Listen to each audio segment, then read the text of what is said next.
আমরা দেখছি যে নির্বাচন ঘোষণার পর এবং মনোনয়ন পেশের পর আমরা কোচবিহার জেলা জুড়ে, বিশেষ করে কোচবিহার শহরে আমাদের প্রার্থী নিশীথ প্রামাণিক মহাশয়ের সমর্থনে যে সমস্ত পোস্টার, ব্যানার, হোর্ডিং এবং আমরা দেওয়াল লিখন করছি, সেগুলো তৃণমূল দুষ্কৃতীরা রাতের অন্ধকারে কোথাও ছিঁড়ে দিচ্ছে।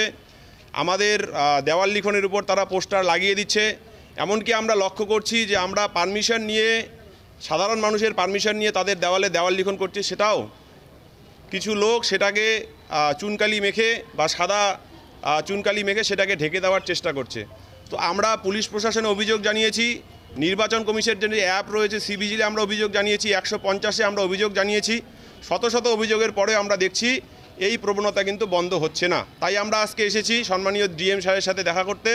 আমরা একটা ডেপুটেশন দেব ভারতীয় জনতা যুব মোর্চা এবং মহিলা মোর্চার পক্ষ থেকে, অবিলম্বে প্রশাসন যেন নিরপেক্ষভাবে সমস্ত রাজনৈতিক দলের ফ্লেগ ফেস্টুন পোস্টার রক্ষা করে এবং ভারতীয় জনতা পার্টির পোস্টার তারা যেন এই বিষয়টা দেখে।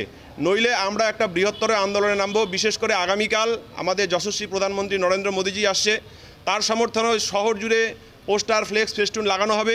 সেগুলো যেন পুলিশ বিষয়গুলো দেখে, সেই জন্য আমরা ডিএম সাহেবের সাথে দেখা করছি। আমরা সেই জন্যই আজকে এখানে আমরা ভারতীয় জনতা যুব মোর্চা এবং মহিলা মোর্চা এসেছি।